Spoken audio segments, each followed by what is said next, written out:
로마서는요, 지금까지 전체가 다 온전히 유대인 기독교인들에게 한 말입니다. 클라우디우스 황제 때 쫓겨났다가 그 다음에 클라우디우스 황제가 죽자 법이 폐지가 되고 유대인들이 돌아오면서 돌아온 유대인들과 기존에 있던 이방인 그리스도인들 간에 충돌이 생겼습니다. 그래서 유대인 기독교인들에게 1장부터 11장 10절까지 계속 말한 겁니다. 그런데 여기에 보면 13절부터 뭐라고 말합니까? 이방인에게 말한다라고 하죠. 그리고 25절에서 뭐라고 합니까? 다시 형제자매라고 하죠. 그러면 여기 잠깐 이방인 기독교인들에게 말했다가 그 다음에는 전체에게 말하는 것입니다. 그래서 읽을 때 잘 읽어야 됩니다. 받는 대상이 누구냐? 1장부터 11장 10절까지는 온전히 유대인 기독교인들에게 율법으로 구원받는 것이 아니다 라는 것이고요. 그 다음에 이방인들에게 교만하지 말라고 한 다음에 마지막으로 전체에게 말하는 것입니다. 누가 받는 사람인지 누구에게 말하는 것을 놓치면 성경을 잘못 읽게 됩니다. 이 바울 시대의 유대인들은 마치 집을 나간 탕자와 같은 그런 상태입니다. 자기들이 세운 율법을 따르면서 그리스도를 거절했고요. 하나님을 거절하고 집을 나가버린 것입니다. 딴 길로 빠진 것입니다. 그래서 계속해서 책망받는 유대인들을 보고 이방인들이 뭐라고 생각했을까요? 우쭐했겠죠. 그렇죠. 아이들 둘을 놓고 큰아들을 계속 혼내면은, 예를 들면 작은 아들을 계속 혼내면 큰아들은 옆에서 우쭐하고 있겠죠. 그런데 이제 너도 임마 이렇게 말하는 겁니다. 이제. 그래서 지금 우쭐하지 말라고 하나님은 이방인과 유대인 모두 구원하려는 계획을 갖고 있다고, 교만하지 말라고 경고한 것입니다. 하나님의 구원 전략이 여기서 볼 수 있습니다. 불순종하는 유대인들이 딴 길로 가도록 내버려 두시고 대신에 이방인들을 자녀 삼아서 품에 안으신 겁니다. 이게 그림으로 이해해야 됩니다. 내 자식이 하도 말 안 듣고 온갖 못된 짓은 다 하면서 엄마를 대적하니까, 그리고 집을 나가버렸어요. 그러니까 다른 자식을, 남의 자식을 어디서 고아를 데려다가 아들로 삼아서 품에 안고 예쁘다고 하고 있는 겁니다. 그러면 그 모습을 보고 집을 나간 아들이 뭐라고 생각합니까? 질투심을 느껴서 하나님 품으로 다시 회개하고 돌아오기를 바란다는 것입니다. 그것이 오늘 이 말씀에 나온 하나님의 그 선교 전략입니다. 그래서 결국은 이방인만 구원하시려는 것이 아니라 유대인들도 돌아와서 하나님 품에 안기기를 원하시는 겁니다. 11절에 뭐라고 말합니까? 그러므로 내가 말합니다. 그러므로 내가 말합니다. 묻습니다가 아니고 말합니다 라고 되어 있습니다. 여기서 뭡니까? 걸려 넘어져서, 이게 뭐냐면요, 이스라엘이 걸러 넘어져서 완전히 쓰러져 망하게끔 되었습니까? 이 말이 무슨 말? 하나는 걸려서 미끄러지거나 걸리는 거고요. 어떻게 하는 겁니까? 발을 헛디거나 미끄러지거나 해서 이제 휘청하는 모습입니다. 그 다음에 쓰러져 망하게 되었다 이 말은요, 완전히 철퍽하는 소리입니다. 그러니까 휘청했다가 땅바닥에다 얼굴을 박고 철퍽하는 소리가 나는 겁니다. 어떻게 됐겠어요? 코 깨지고 얼굴 다 긁히고 이렇게 된 상태입니다. 그게 바로 이 그림입니다. 그래서 슬로우 모션으로 표현한 거예요. 달려가다가 탁 걸리는 순간 휘청하더니 그냥 얼굴을 땅에다 박고 고꾸라졌다, 이런 말입니다. 왜요? 이게 계속 바울은 달리기의 비유로 설명하고 있기 때문입니다. 달리기를 막 하던 육상 선수가 트랙을 열심히 달리고서 1등으로 달리고 있는데 뭔가 걸리거나 자기 발에 걸리거나 해서 엉켜가지고 휘청하면 어떻게 됩니까? 걸어갈 때 넘어지는 거는 크게 다치지 않습니다. 그렇죠? 근데 빠른 속도로 달리고 있으면 엄청 크게 다칩니다. 자전거를 타고서 천천히 아장아장 시장 가듯이 천천히 달리면 넘어져도 그냥 조금 까집니다. 근데 한 25마일, 30마일 속도로 죽도로 내리닫다가 뒹굴면은 박살이 나는 겁니다. 지금 여기서 뭐예요?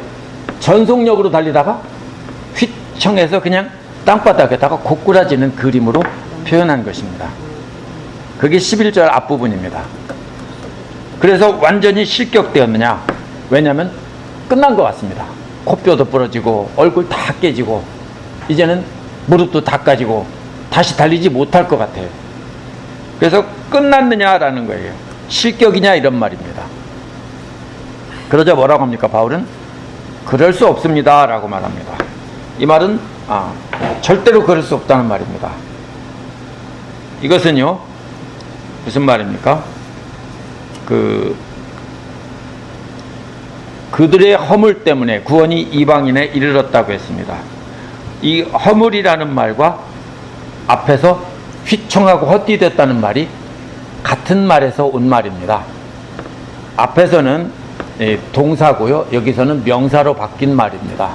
그래서 휘청하고 발을 헛디는 것이 바로 여기서는 허물이라는 말입니다. 결국은 걸려 넘어져서와 허물은 똑같은 말에서 모양만 바뀐 말입니다.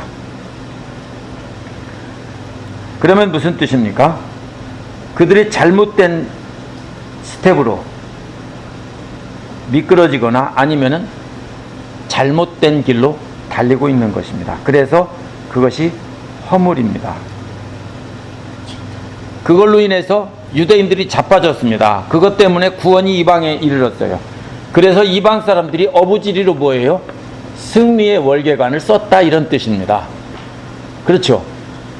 2등으로 달리고 있는데 1등이 팍 자빠지면 2등은 자연히 1등인데 2등이 잘해서가 아닙니다. 그렇죠? 2등이 잘해서 1등이 된 게 아니라 1등이 넘어져서 실격이 되었기 때문에 2등이 1등 된 겁니다. 그래서 지금 바울은 그 말을 하고 있습니다.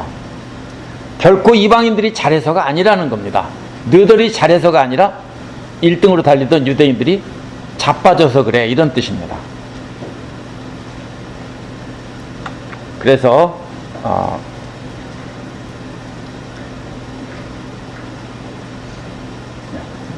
이방인들이 승리의 월계관을 쓰고 하나님 아버지의 품에 있습니다. 그러자 그거를 보고 질투나게 하려는 겁니다. 그렇게 말했죠. 그래서 이것은 이스라엘에게 질투하는 마음이 일어나게 하려는 것입니다. 우리 엄마인데 우리 아빠인데 라고 하면서 질투가 나는 거죠. 유대인들은 왜 이렇게 넘어졌냐면요, 하나님이 달리라는 길로 달리지 않고 여기가 맞는 길이라고 막 달리다가 자빠진 겁니다. 그런데 이방인들은 그게 아니라 하나님이 달리기 규칙이 달리라는 게 아니고 반석 위에 올라서라는 겁니다. 예수 그리스도라는 반석 위에 올라서면 승리의 월계관을 주겠다라는 겁니다. 그래서 이방인들은 그 말씀에 따라 풍성한 상을 받았다는 겁니다. 12절에서 말하는 것이요, 뭐라고 말합니까? 이스라엘의 허물이 세상의 부유함이 되고, 세상은 이방 사람을 말하는 거예요. 이스라엘은 넘어져서 아무것도 못 받았는데요, 세상은 부유하다는 말은요, 이게 기름기 같은 이런 것입니다. 기름짐, 부유함. 그래서 이방 사람들의 그 부유함이 그들의 넘어짐 때문에 되었다는 겁니다. 그래서 이스라엘은 아무것도 받지 못했는데 그들은 기름진 것을 받았다는 뜻입니다. 그게 세상의 부유함입니다. 그래서 그 다음에 뭐라고 합니까? 이스라엘이 전체가 바로 설 때, 이스라엘의 실패가 그랬죠. 실패라는 것은, 이것은 사업에 실패했다는 뜻입니다. 그래서 경제적인 손실입니다. 그걸 비유하는 말입니다. 이스라엘의 사업의 실패가 이방 사람의 부유함이 되었다면, 이거는 무슨 뜻입니까? 여기서는 이스라엘이 실패해서 이방 사람이 대박 났다는 겁니다. 그렇다면 이스라엘 전체가 바로 설 때는 그 복이 얼마나 엄청나겠습니까? 여기서 말하는 거는요, 이 상업의 비유인데요. 이 상업은 배에다 물건을 싣고 가는 겁니다. 예를 들면 이런 겁니다. 옛날에는 다 돈으로 무역을 하는 게 아니라 물건으로 무역을 했습니다. 예를 들면 만약에 조선시대에 살았다면 배에다가 백자나 그릇 같은 거를 잘 만들어서 한가득 싣고 월남이나 필리핀에 가서 그것을 뭘로 바꾸냐면은 곡식이나 이런 걸로 바꿔오는 겁니다. 아니면은 말린 과일 같은 거 이런 걸로 바꿔오는 겁니다. 그래서 가득 싣고 돌아오는 겁니다. 그렇게 되면 수지 맞겠죠. 왜냐하면 식량이 없는데 흙으로 그릇을 빚어서 갖다가 팔아서, 그럼 그 사람들은 또 뭐냐면은 그렇게 좋은 그릇을 본 적도 없고 만들 줄도 모르니까 값비싼 값에 사는 겁니다. 이게 고대 사람들의 무역입니다. 바로 그 얘기입니다. 그래서 배에 물건을 가득 싣고 거래하는 그림입니다. 그래서 이스라엘의 미래의 그 구원을 사업에 비유한 겁니다. 성공해서 배에 짐이 꽉 찬 모습에 비유한 것입니다. 물건을 가지고 팔아서 식량을 꽉 차게 싣고 돌아오는 겁니다. 그래서 수지 맞았다는 겁니다. 이방 사람들이. 그렇다면 이스라엘 사람들이 앞으로 다시 재기해서 그들이 사업에 성공할 때는 얼마나 더 크게 대박 나겠느냐라는 겁니다. 왜냐하면 이스라엘 사람들이 원래 뿌리잖아요. 원래 원줄기잖아요. 그렇기 때문에 얼마나 더 큰 대박이 나겠느냐라는 것입니다. 그래서 상업으로 비유하고 있습니다. 그래서 성경을 읽을 때는 처음에 기록한 사람이 머리에 염두에 두고 있는 그림이 있습니다. 근데 우리는 잘 그걸 놓치는데요. 바울 당시 사람들은, 그 언어를 사용하는 사람들은 절대로 놓칠 수 없습니다. 오늘날 우리가 어떤 아재 개그를 하거나 어떤 명확히 아는 비유를 가지고 말을 한다면 오늘날 우리는 다 아는데 외국 사람이 그거를 읽으면 모르는 것과 똑같습니다. 그래서 첫 번째는 달리기의 그림에서 자빠지는 그림이고요. 그 다음에 품에 안겨있는, 아버지의, 엄마의 품에 안겨있는 걸 보고 질투나는 그림인데요. 여기서는 배에 물건을 꽉 차게 싣고 식량을 싣고 돌아와서 사업을 해서 대박이 난 상태입니다. 아무것도 아닌 이방인들이 그렇게 되었다면 하나님의 율법을 가진 이스라엘이 제대로 한다면 얼마나 더 잘하겠느냐, 이런 뜻입니다. 13절에서 말합니다. 이제 나는 이방 사람인 여러분에게 말합니다. 뭐라고 말합니까? 내가 이방 사람에게 보내심을 받은 사도인 만큼 나는 내 직분을 영광스럽게 생각합니다. 이렇게 바울이 유대인들이 받을 축복을 말하자, 장차 받을 축복을 말하자, 이방 사람들은 이런 생각을 했을 겁니다. 이들은 계속 무시를 당해왔습니다. 이방인들 중에서 유대교를 믿은 경건한 이방인들은요, 계속 무시를 당해왔습니다. 유대인들은 자기들은 특별한 하나님의 백성이고, 이방 사람들은 하나님을 믿어도 2등 시민 정도로 취급해왔기 때문에 그게 어떤 트라우마처럼 있습니다. 근데 바울이 또다시 그 얘기를 합니다. 그러니까 이방 사람들, 크리스찬들이 이거 참 뭐라고 생각합니까? 바울도 똑같이 유대인들 편이구나, 자기들 무시하는구나, 이렇게 생각하고 있습니다. 그래서 바울이 뭐라고 말하냐면 바로 그래서 이 말을 하는 겁니다. 나는 이방 사람에게 보내심을 받은 사도이고 그 직분을 영광스럽게 생각합니다. 내가 당신들을 부끄럽게 생각해서 부끄러움을 주려고 이런 말을 하는 것이 아니라는 뜻입니다. 14절에서 뭐라고 말합니까? 그 이유를 말합니다.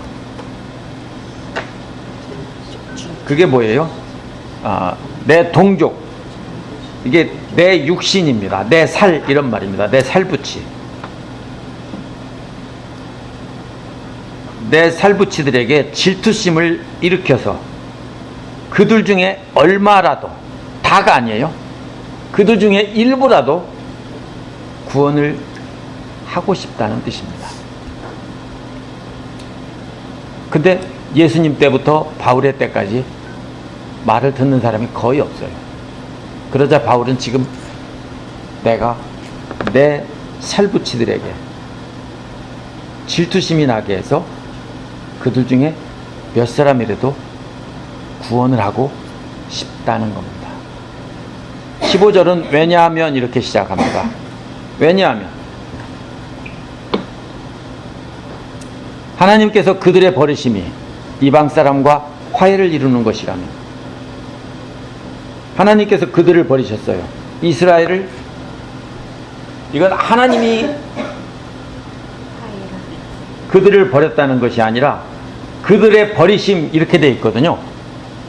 그들의 버리심이 아니라, 여기서 새 번역은 하나님께서 그들을 버렸다고 해석했는데, 이 말은 그런 뜻이 아니라 그들의 버림이, 만약 그들의 버림이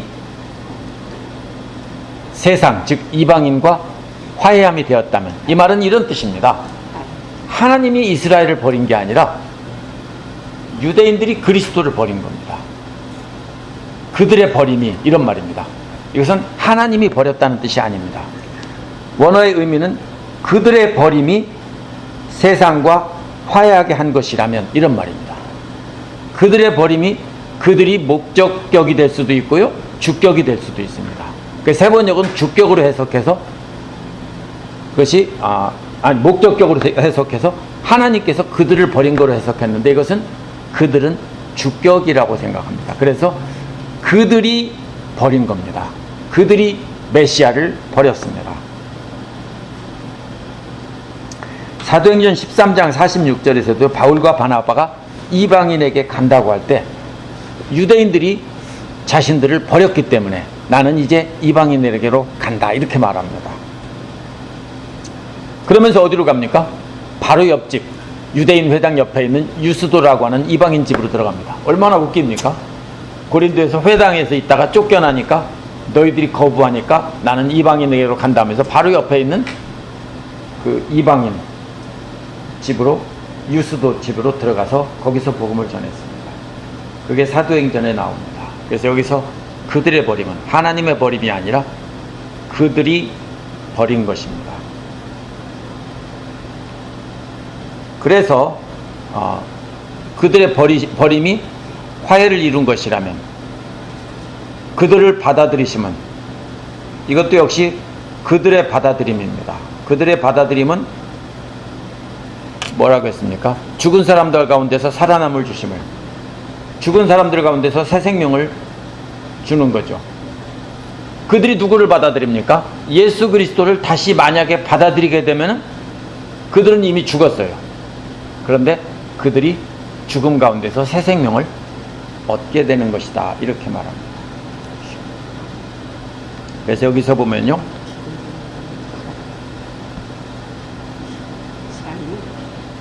죽음으로부터 삶이라는 말이 그들의 버림과 받아들임과 짝을 이룹니다. 그리고 화해는 죽음 가운데서 삶과 짝을 이룹니다. 화해는 예수 그리스도를 받아들여 하나님과 화해하는 것이고, 죽음 가운데 삶이란 그 결과 그리스도 안에서 죽은 사람들이 살아난다는 뜻입니다. 그것이 15절의 의미입니다.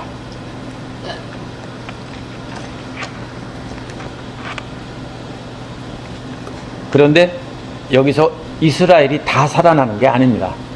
바울이 뭐라 했습니까? 바로 앞에서 그들 중에 몇 명이라도 구원했으면 좋겠다고 했기 때문에 이스라엘은 다 망할 것인데, 그 중에 이스라엘이 일부라도 구원을 받는 겁니다. 그렇기 때문에 이방인들도 겸손하지 말라는 겁니다.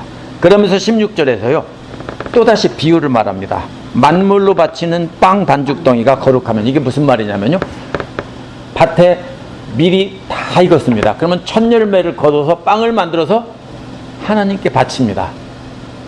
그럼 무슨 뜻이냐면요, 하나님께서 주셨으니 하나님께 바칩니다. 이것은 거룩한 것입니다 라고 하면은 다 드려야 되는데 일부를 본보기로 드린 겁니다. 나머지를, 그것을 그 백성들이 먹는 것은 거룩하다는 뜻입니다. 하나님께 일부를 이미 거룩하게 바쳤기 때문에 나머지 전체 밭에 있는 모든 곡식은 거룩한 것입니다. 구별된 것입니다. 그 뜻입니다. 그 다음에 또 두 번째는 뿌리와 가지의 비유죠. 똑같은 비유를 나무에 비유합니다. 뿌리가 거룩하면 가지도 거룩합니다. 식물이 부정하다, 거룩하다 할 때는요, 열매를 가지고 말을 합니다. 그렇죠? 그래서 뿌리가 거룩하면 그 나무에 열리는 나무 전체와 열매가 거룩하죠. 부정한 것은 먹지 못하는 것이고 하나님께 드릴 수 없는 거고요. 거룩한 건 먹을 수 있는 겁니다. 그래서 일부 첫 열매를 거둬서 하나님께 드린 빵이 거룩하면 밭에 있는 나머지 곧 거둘 모든 곡식도 다 거룩한 것이고, 뿌리가 거룩하면 그 나무 전체에 열리는 열매, 나무 전체가 거룩하다는 의미입니다. 이게 무슨 뜻입니까? 여기서 만물로 바치는 빵 반죽덩이가 뭐냐면요, 이스라엘의 족장들을 말하는 거예요. 아브라함과 이삭과 야곱을 뜻하는 겁니다. 이들은 하나님 앞에 거룩한 사람들이었습니다. 그래서 계속 아브라함과 이삭과 야곱의 하나님 그러죠.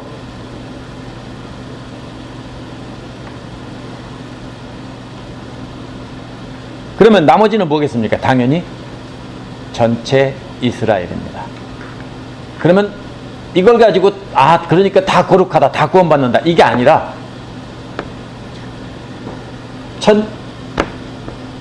이스라엘 조상들이 거룩했다면 나머지도 거룩할 수 있다는 거고요. 뿌리가 거룩하다면 나머지 가지도 다 거룩하다. 전체 이스라엘 후손도 거룩할 수 있다는 겁니다. 하나님께서 다 버린 것이 아니라는 겁니다. 그래서 말하는 것이 17절에 접붙이는 그림을 말한 겁니다. 다 거룩한데 일부가 병이 들었어요. 그거 어떻게 됩니까? 잘라내죠. 집에서 식물을 키울 때도 병이 들면 어떻게 됩니까? 잘라내겠죠. 나무가 있는데, 무화과 나무가 있는데, 이스라엘은 흔히 무화과 나무로 비유하죠. 여기서 올리브 나무군요. 올리브 나무가 있는데 병이 들었습니다. 그럼 병든 가지를 잘라내는 거지 나무 전체를 자르는 게 아닙니다. 그리고 병든 가지에다가 지금 뭔 얘기냐면 접붙이는 그림을 이야기하고 있습니다.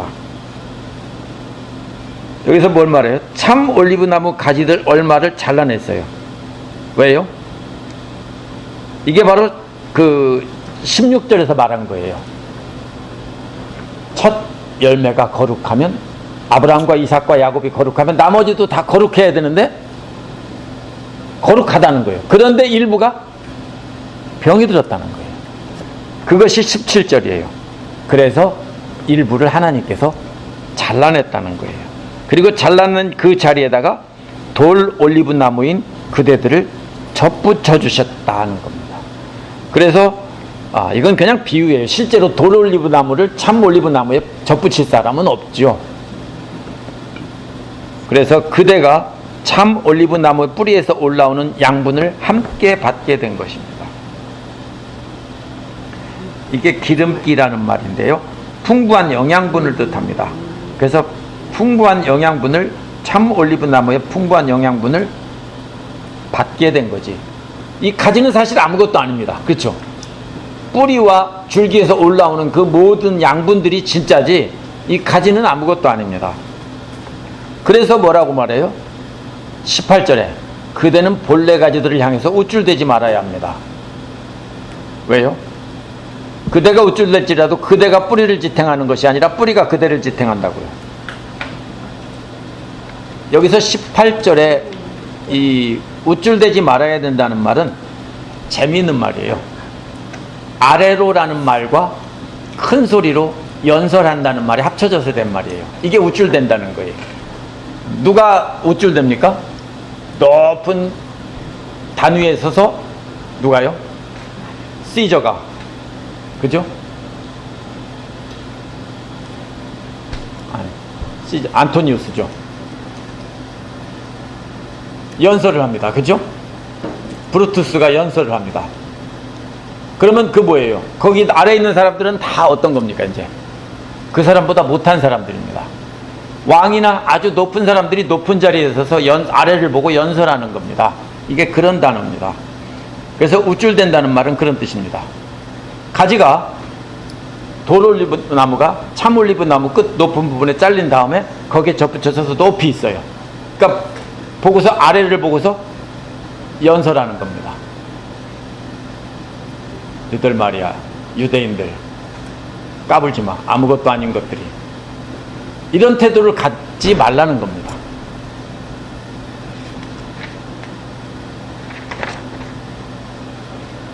왜 그렇습니까? 비록 그대가 우쭐댈지라도, 비록 그대가 그렇게 아래를 향해서 뽐내며 자랑하고 있을지라도,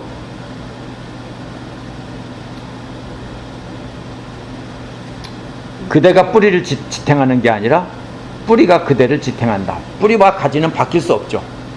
나무가 거꾸로 뒤집혀야 되는 거죠. 근데 그러면 나무는 죽는 거죠. 절대로 뒤집힐 수 없습니다. 그 소리입니다.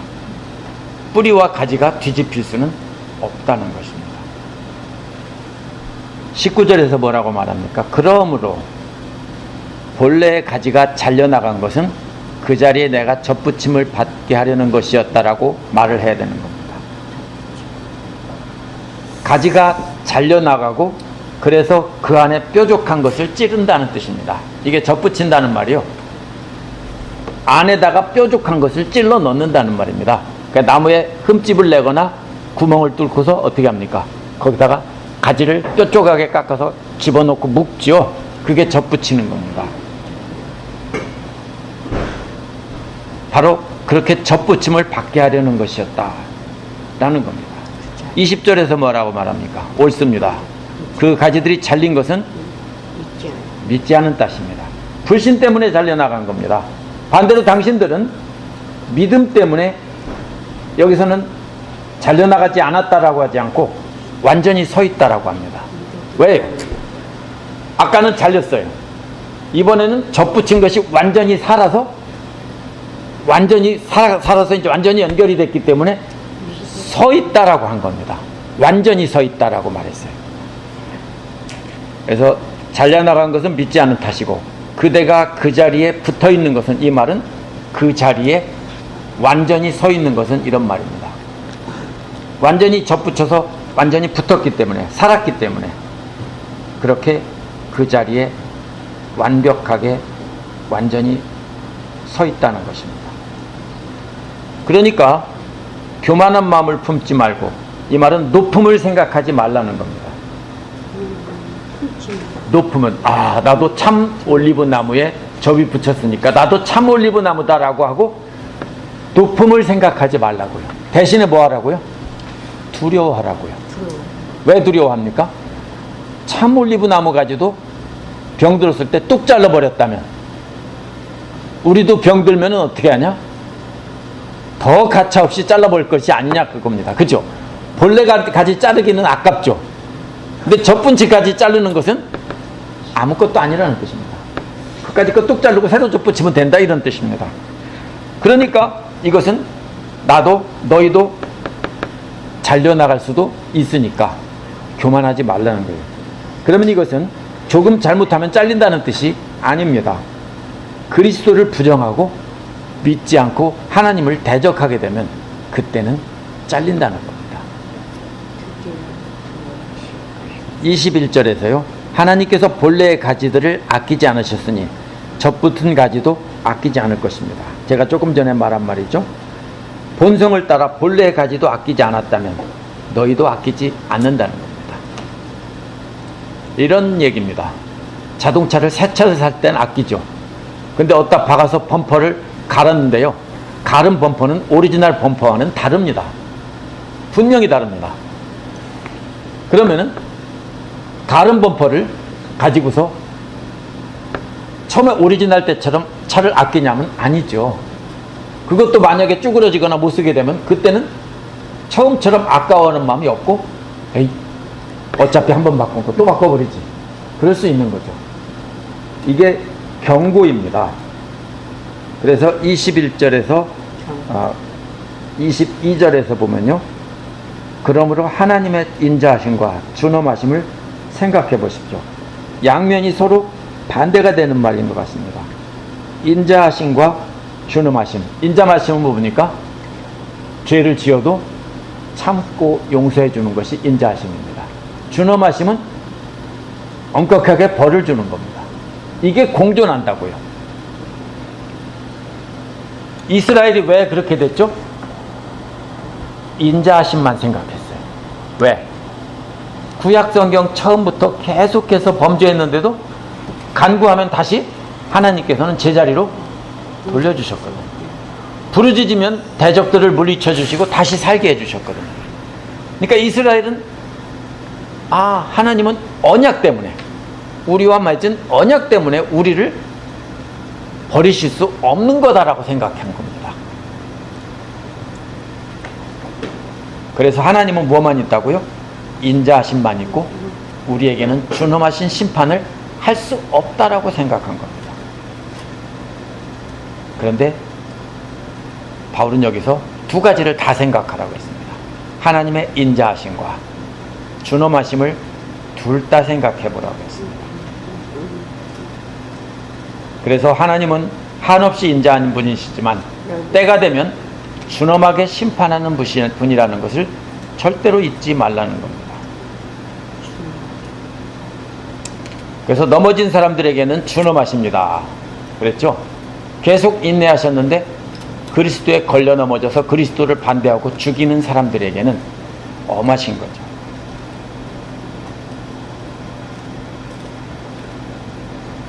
그러나 그대가 하나님의 인자하심에 머물면, 그러나 그대에게는, 그대에 관해서는 하나님의 인자하심입니다. 이렇게 말합니다. 넘어진 사람들, 그리스도 때문에 넘어진 사람들에게는 준엄함이지만 그러나 그대에게는 인자함입니다. 근데 조건이 붙어 있습니다. 무조건이 아니라, 만약 그대가 인자하심에 계속 머물러 산다면, 그대가 하나님의 인자하심에 계속 머물러 산다면 그것이 조건입니다. 무슨 말이에요? 하나님을 분노하게 하지 말아야 되는 겁니다. 하나님께 순종하고 하나님의 자녀로 하나님의 인자하심을 경험하면서 산다면. 그럼 언제 그럴까요? 인자하신 아버지가 조금만 잘못해도 계속 화를 낼까요? 그러면 인자하심이 아니죠. 웬만한 건 그냥 넘어가지고 용서해주고 그럴 수 있지 하는 것이 인자하심이에요. 그런데 결정적인, 용서할 수 없는 죄를 지면 준엄하게 심판하는 거예요. 그게 바로 뭐예요? 그리스도를 믿지 않고 그리스도를 반대하고 그리스도에 걸려 넘어지면 그거는 용서하지 못한다는 거예요. 그렇기 때문에 그대가 예수 그리스도를 믿고 그 안에서 계속 머물러 있다면 그대에 대해서는 인자하심입니다. 그런데 만약 그렇지 않으면 그대도 잘린다는 겁니다. 그래서 두려워하라는 겁니다. 23절에서 뭐라고 말합니까? 반대가 또 나오죠. 그러나 그들이 계속 머물러 살지 않는다면, 이게 뭐냐면 불신에 계속 머물러 살지 않는다면 이런 말입니다. 만약 그들이 계속 불신에 머물러 살지 않는다면 다시 접붙일 수 있다는 겁니다.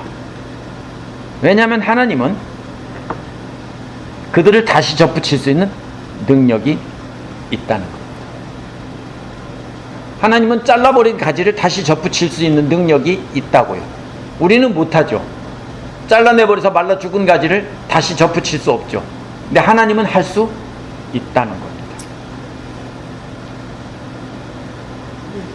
그래서 뭐예요? 너희들이 다시 병이 들면은 너희들 가차없이 잘라버리고, 그리고 본래 가지가 다시 좋아진다면, 예수 믿고 돌아온다면 다시 그 자리에 접붙일 수 있는 능력이 하나님께는 있다는 겁니다. 그러니까 유대인이라서 이방인이라서 이게 아니라는 겁니다. 24절에서 뭐라고 말합니까? 그대가 본래 돌 올리브 나무에서 잘려서 그 본성을 거슬러 참 올리브 나무에 접붙임을 받았다면, 본성을 거슬러, 원래는 안 맞는 거죠. 이게 접붙이는 것이 쉽지 않습니다. 비슷한 나무끼리만 접을 붙습니다. 그래서 옛날에 고엽나무를 심어서 잘라내고 감나무를 접붙인 겁니다. 그렇죠.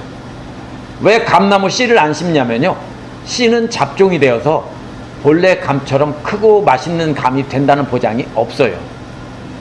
그래서 고엽나무를 심어요. 고엽나무가 훨씬 튼튼해요. 뿌리가. 감과 고엽은 똑같은 품종이에요. 크기만 작을 뿐이지. 고엽 알죠? 요만한 새카만 거요. 씨만 잔뜩 들어있어요. 그러면 그걸 잘라내고 거기에다가 접붙여서, 근데 살리기가 쉽지 않아요. 근데 만약에 완전히 똑같은 종이면 더 어떻게 돼요? 잘 된다는 거예요. 오늘날 간이식이나 콩팥이식 할 때 어떤 사람만 돼요? 맞는 사람이 되는 거죠. 그 부모고 형제 간에, 형제 간에보다는 부모 자식 간에가 제일 잘 되는 거죠. 왜요? 같으니까. 근데 다른 것을 접붙이기는 어려운데 원래 있던 것을 다시 그 자리에다 붙이는 것은 얼마나 더 쉽겠느냐, 이런 뜻입니다. 그렇죠? 교만하지 말라는 거예요.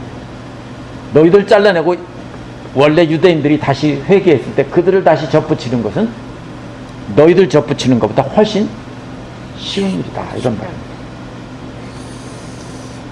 지금 계속해서 그림으로 말하고 있는데, 이 그림은요 바로 16절을 말한 걸 가지고 24절까지 설명한 겁니다. 만물로 바치는 빵반죽덩이와 뿌리가 거룩하면 줄기도 거룩하다. 그런데 그 뿌리, 줄기 일부가 병이 들었기 때문에 잘라내고 접을 붙였다, 이런 얘기입니다. 근데 잘라낸 가지가 원래대로 회복되면, 그리고 너희들이 병들면 너희들 다시 잘라내고 원래 거 접붙이는 것은 하나님 앞에서는 껌이고 그건 훨씬 더 잘 붙는 거다, 이런 것입니다.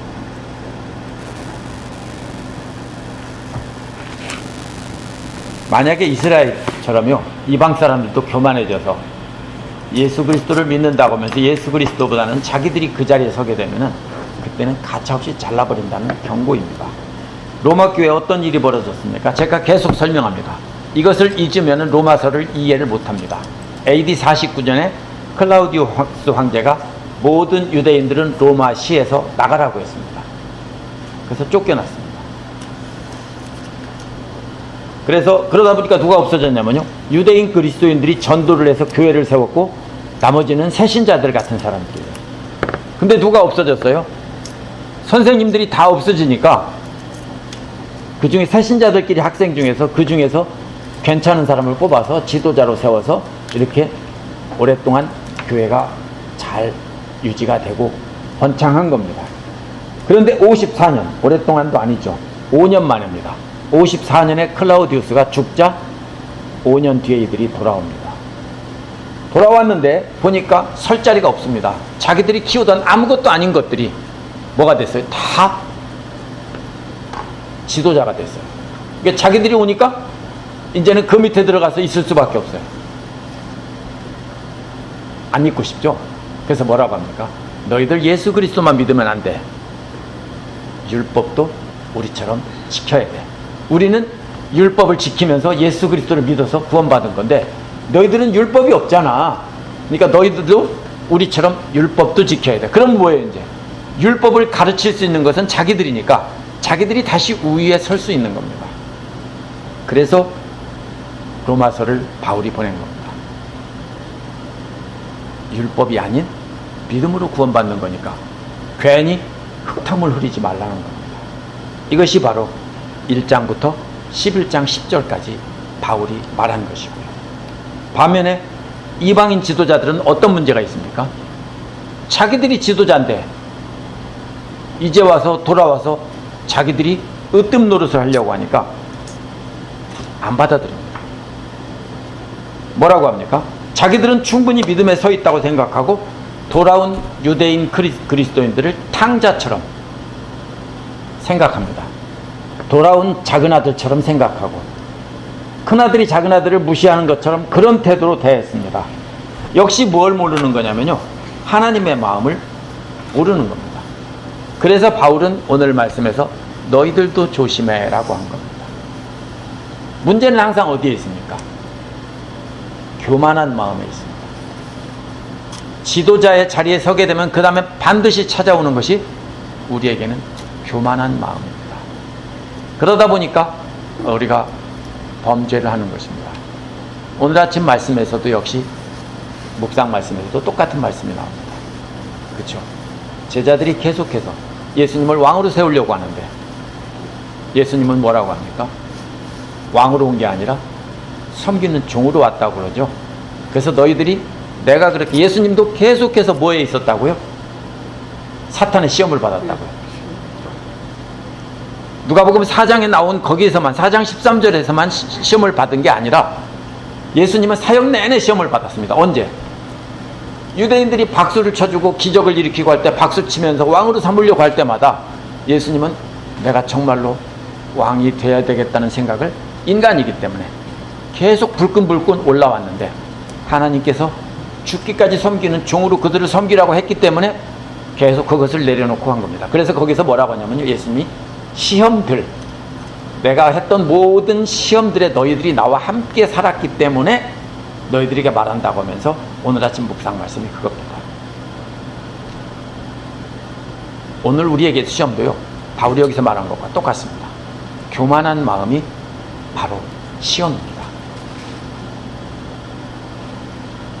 그래서 우리는 교만하지 말아야 된다는 것이고요. 이 교만의 마음은요, 계속 대물림됩니다.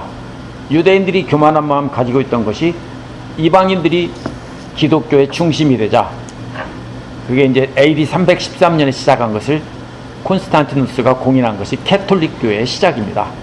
원래 캐톨릭 교회가 첫 번째죠. 이제 그 전에 갈라진 것은 동방정교회, 이단이 아니고요.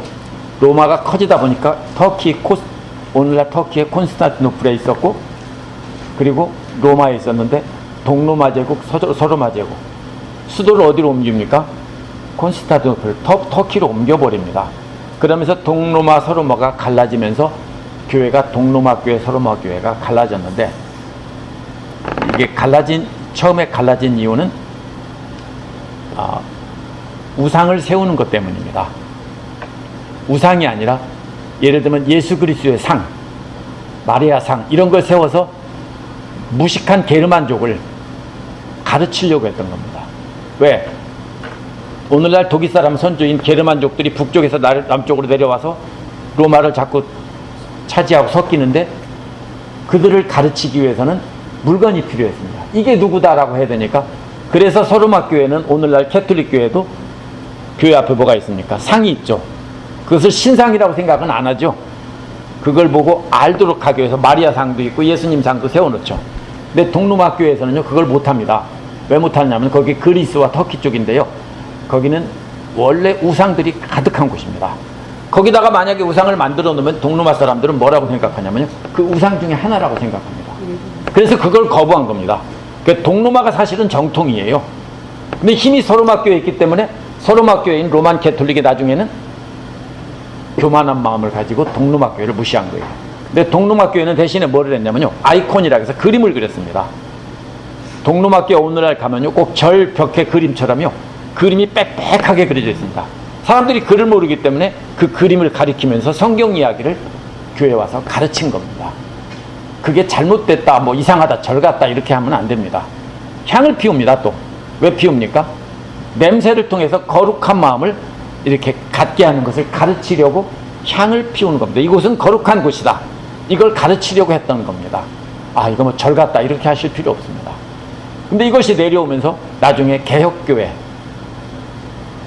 종교개혁자들이 개혁을 하면서 또다시 우위를 차지하니까 어떻게 됩니까? 개혁교회가 다른 캐톨릭 교회나 다른 교회들을 다 무시하는 거죠.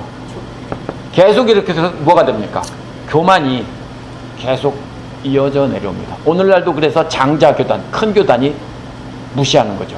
한국에서는 장로교회가, 미국에서는 남침예회가 압도적입니다. 미국에서는 남침예회 때문에 눌려서 다른 교단들은 꼼짝도 못합니다. 그러면 그 다음에 뭐가 옵니까? 교만이 찾아옵니다. 그래서 오늘날 우리도 역시 교회 안에서도 우리도 교만할 수 있다라는 겁니다.